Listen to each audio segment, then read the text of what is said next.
다음으로 예수님의 십자가의 대속으로 인한 구원의 한계와 예수님의 재림의 목적에 대하여서 알아보도록 하겠습니다.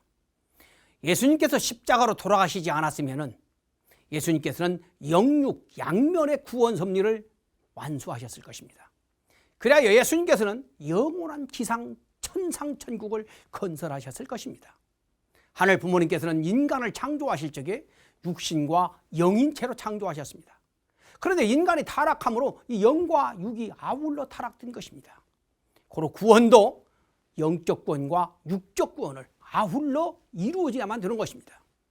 그러므로 예수님이 이 구원 섭리를 완수하기 위해서는 육적 구원과 영적 구원을 아울러 완성해야만 되는 것입니다. 고로 예수님을 믿었다고 한다면 마태복음 4장 17절에서 예수님께서 말씀하신 대로 영육 구원이 완성되어 가지고 천국인이 되었을 것입니다. 그리고 요한복음 14장 20절 말씀처럼 우리가 예수님 일체를 이루고 나아가 하늘 부모님과 일체를 이루어 하늘 부모님의 심정을 닮은 모습들이 되었을 것입니다. 그러한 사람들은 마태복음 5장 48절의 말씀처럼 하늘 부모님처럼 온전한 사람들이 되었을 것입니다. 그러나 예석하게도 예수님을 불신하여 영육 구원이 이루어지지 못하게 된 것입니다. 유대인들이 예수님을 불신하여 십자가의 죽임으로 인하여서 예수님의 육신은 사탄의 침범을 당하게 되었습니다.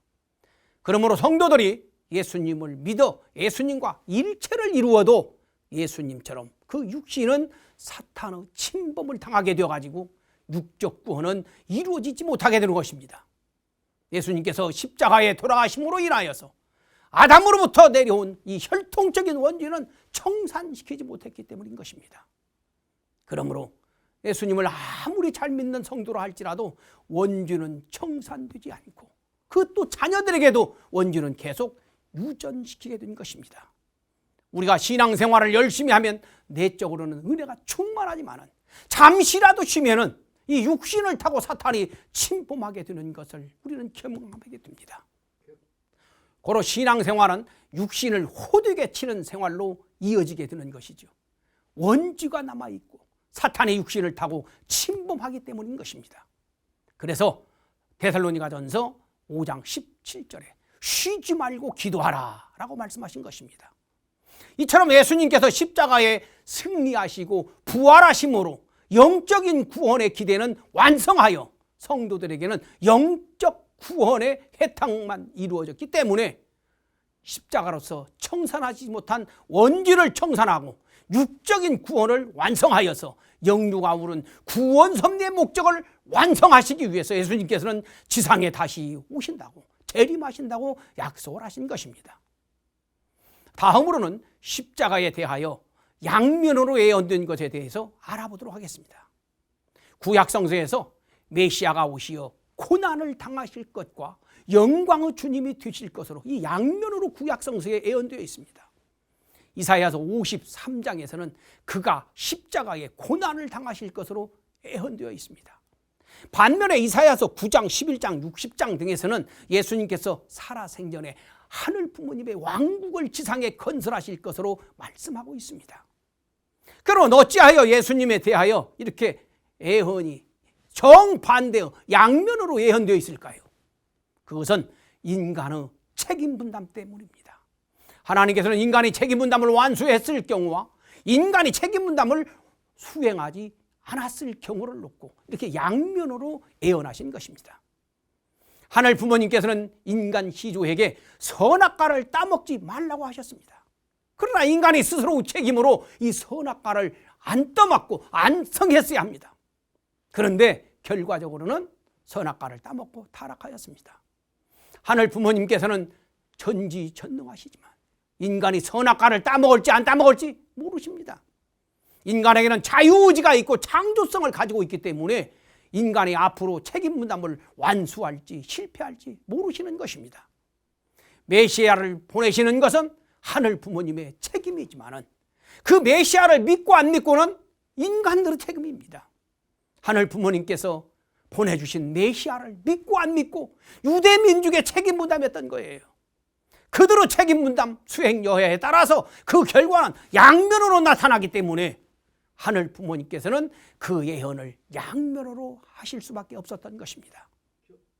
그러나 결과적으로 유대민족이 책임을 못하였고 예수님께서 십자가의 고난을 당하심으로 이사야서 53장의 말씀이 이루어지게 된 것입니다.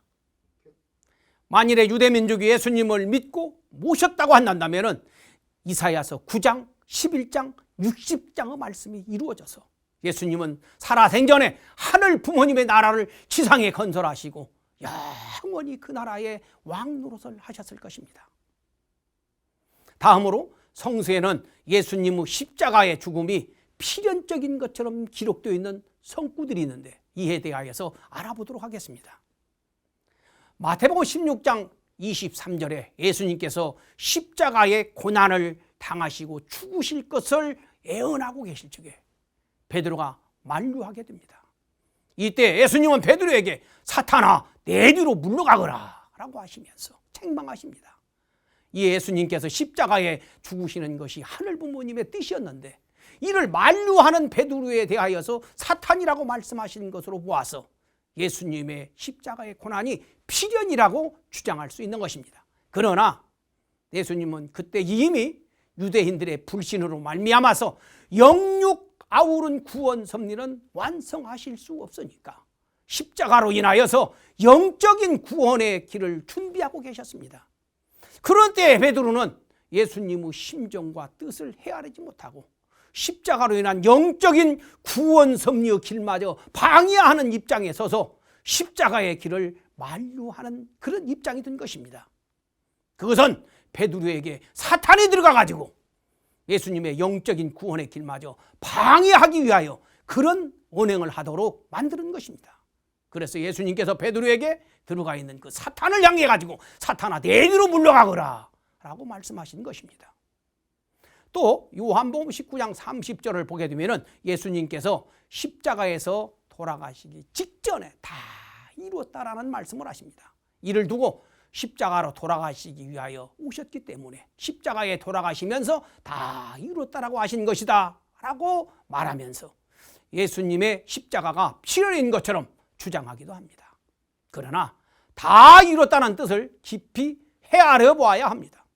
예수님은 영육아 오른 구원 섭리를 완성하려고 하셨지만은 유대민족과 제자들이 불신함으로 말미암아서 결국 지상에서는 믿어주는 사람이 한 사람도 없으니 죽어서 영적인 구원의 길이라도 이루시기 위하여 십자가를 결정하신 것입니다. 영적 구원의 길을 준비하시면서도 많은 시련과 어려움이 있었지만 그것들을 다 승리하시고 운명하게 되시니 십자가로 인하여 영적 구원 섭리의 기대를 다 이뤘다라고 마지막으로 선포하시고 운명하신 것입니다. 참으로 안타깝게도 예수님이 오늘에 이르기까지 모든 선교들은 예수님께서 죽음의 길을 가기 위하여 세상에 오신 것으로 믿어왔습니다. 이는 예수님께서 메시아로 오신 근본 목적을 제대로 몰라서 잘못 믿어온 것입니다. 예수님께서는 십자가의 고난을 당하시기 위하여 오신 분이 아니었음을 우리는 분명히 알아야 하겠습니다. 예수님께서는 누가복음 18장 8절에서 그러나 인자가 올 때에 세상에서 믿음을 보겠느냐라고 말씀하셨습니다. 예수님께서 재림하실 때 역시 인간들이 무지하여 불신할 것을 염려하시면서 그런 말씀을 하신 것입니다. 이제 우리는 확실히 알아야 하겠습니다. 지난 2000년 동안 예수님께서 십자가에 죽으러 오셨다라고 믿고 가르쳐 왔으니 이를 지켜보아온 하늘 부모님과 억울하게 돌아가신 예수님의 심정이 얼마나 안타까웠을 것인가를 우리는 깨달아야 되겠습니다. 예수님께서 메시아로 오신 목적을 확실히 깨닫고 이제 다시 오시는 재림주 참 부모님은 진정으로 믿고 우리가 오셔야 되겠습니다.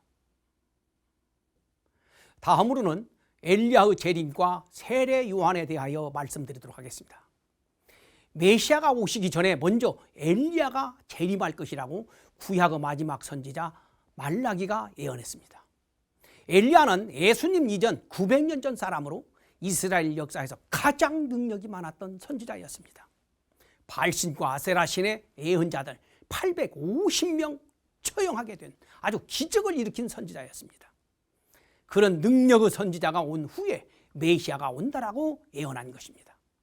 그런데 엘리야가 왔다는 소식은 없는데 예수님 제자들이 메시아로 예수님이 오셨다라고 하니까 유대인들이 그러면 먼저 오리라 한 엘리야는 누구냐라고 물었습니다. 하여 제자들이 예수님께 가서 물으니까 예수님께서는 세례 요한이 엘리야라고 말씀을 하셨습니다. 그래서 유대인들이 세례 요한에게 가서 당신이 엘리야냐라고 물으니까 세례 요한은 자신은 메시아도 엘리야도 아니라고 대답하였습니다. 하여 유대인들은 혼돈하면서 과연 누구의 말을 믿어야 할 것인가에 대하여서 고민하게 된 것이죠. 그리하여 유대인들은 예수님과 세례 요한을 놓고 비교하게 된 것입니다. 세례 요한은 대제사장 사가랴의 아들이고 아주 빛나는 수도 생활을 하였습니다. 그리고 본래는 이름이 요한이에요. 그런데 세례를 처음으로 창시한 사람이라서 세례 요한이라고 한 것입니다. 유대인들이 메시아로 오인할 정도로 아주 대단한 사람이었습니다. 이에 비하여 예수님은 아주 빈천한 목수의 아들이고 위적인 수도 생활을 했다는 소문도 없었습니다. 문제는 안식일을 범하고 율법을 지키지 않았습니다. 또한 하나님을 모독하는 사람으로 보였고 도덕을 파괴하는 사람이었으며 당시로서는 천한 사람들과 같이 어울리는데 기적과 능력을 행한다고 하니까 바알세불에 접한 사람이라고 소문난 사람이었습니다. 과연 유대인들은 누구 말을 신뢰했을까요? 당연히 세례 요한의 말을 신뢰하게 되고 예수님은 유명한 세례 요한의 명성을 빌려가지고 자신을 합리화하려는 사람으로 여겨졌을 것입니다. 당시 유대인들은 세례 요한을 매우 존경하고 따랐습니다. 고로 세례 요한이 예수님 말씀대로 자신이 엘리야 사명을 가지고 있다는 것을 깨닫고 예수님을 따랐다고 한다면 예수님의 섭리는 일사천리로 이루어져 갔을 것입니다. 그러나 참으로 안타깝게도 세례 요한이 예수님을 불신함으로 예수님은 엄청난 고난을 당하시고 결국에는 십자가로 가시면서 재림을 약속하시게 된 것입니다. 세례 요한을 따르던 유대인들은 세례 요한의 말을 믿고 예수님을 불신한 자리에 서게 됨으로 말미암아 세례 요한도 지옥으로 가고 유대민족도 지옥길을 가게 된 것입니다. 예수님은 마태복음 11장 10절 이하 12절에서 무지한 세례 요한을 책망하셨습니다. 여자가 낳은 자 중에 세례 요한보다 큰 이가 일어남이 없도다. 그러나 천국에서는 극히 작은 자라도 저보다 크니라. 결국 세례 요한의 무지로 말미암아 세례 요한은 지옥에 떨어지고 예수님은 고난의 십자가의 길을 가신 것입니다. 세례 요한에 대하여서 누가복음 1장 17절 말씀에서 저가 엘리야의 심령과 능력으로 주 앞에 가서 주를 위해 세운 백성을 예비하리라 하였습니다. 그러니까 세례 요한은 엘리야의 사명을 가지고 예수님의 가시는 길을 곧게 하기 위하여서 하늘이 택한 하늘이 보낸 사람이었습니다. 그런 세례 요한이 사명을 완수했으면 예수님은 영광의 주님이 되셨을 것입니다. 그런데 그가 하늘 섭리에 대하여 무지함으로 말미암아 예수님을 불신하여서 예수님은 고난을 당하시고 세례 요한은 지옥에 떨어진 거예요.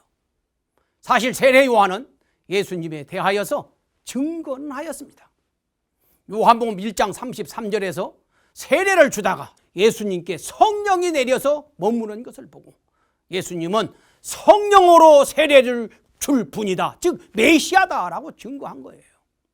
그러니까 세례 요한은 예수님이 메시아이신 것을 영적으로 하늘로부터 받아가지고 이미 느끼고 있었습니다. 문제는 알고 증거는 했는데 모시지 못한 것입니다. 알았으면 당연히 따르고 모셔야 하는 것인데 그러지를 못한 것입니다. 결국 세례 요한은 책임을 못함으로 말미암아서 헤롯 왕의 간통 사건에 연루되어 가지고 참으로 비참하게 참으로 쓸모없는 죽임을 당하게 됩니다. 그럼 세례 요한이 불신하게 된 이유가 무엇일까요? 한마디로 하늘 섭리에 대하여서 무지했던 것입니다. 세례 요한은 예수님과 이종간으로서 6개월 먼저 태어난 사람입니다. 그러니 이 예수님에 대하여 너무나도 잘 알고 있었기 때문에 예수님을 인간적으로 판단했을 것입니다. 또한 당시 유대인들처럼 세례 요한은 메시아는 하늘에서 구름 타고 와야 된다라고 하는 그릇된 메시아관을 가지고 있었을 것입니다. 그리고 자기를 따르는 제자들과 유대인들의 눈치를 보면서 이 체면 때문에 예수님을 증거만 하고 따르지 못한 것입니다. 예수님 이후 오늘의 일까지 예수님과 세례 요한에 대한 천비를 밝힌 사람은 오직 우리 참부모님 뿐입니다. 지금까지 예수님은 십자가의 죽으심이 온당한 것으로 가르쳐 왔고 세례 요한은 위대한 선지자라고 가르쳐 왔습니다. 이제야 영계를 자유로이 왕래하시고 예수님을 언제든지 만날 수 있었던 우리 참부모님께서 역사에 처음으로 예수님의 그 심정과 사정을 밝히셨고 세례 요한의 실수에 대하여서 밝혀주신 것입니다. 아직도 십자가를 높이 달아놓고 억울하게 돌아가신 예수님이 죽으러 오셨다라고 믿고 있는 성도들을 바라보시는 예수님은 참으로 기막히고 안타까우실 것입니다. 또한 자신이 불신하고 실수하여서 예수님께서 그 고난을 당하셨는데 그런 자신을 위대한 선지자라고 추앙하고 있으니 영계에서 세례 요한은 참으로 부끄럽고 괴로웠을 것입니다. 이제는 인습적인 신앙 관념과 고루한 신앙 태도를 버려버리고 하늘 부모님께서 지상 천국을 복귀하시기 위하여 새롭게 보내주신 재림주 우리 참 부모님을 이제는 진실로 믿고 모시면서 증거하는 우리들이 되어야겠습니다. 우리는 재림 시대의 세례 요한들입니다. 중요한 것은 재림 주님은 메시아요 독생자이십니다. 그리고 재림 주님은 독생자로 오시니 필연적으로 독생녀께서 같이 오십니다. 재림주 독생자와 독생녀를 알고 믿고 모시고 증거해가는 이 시대에 세례 요한들이 되어야겠습니다. 그리하여 예수님이 한을 회원해드리고 참부모님의 소원을 이루어드리는 재림시대에 새로운 신 세례 요한들로서의 승리해가는 여러분들이 되기를 바라면서 이 시간 강의를 마치도록 하겠습니다. 감사합니다.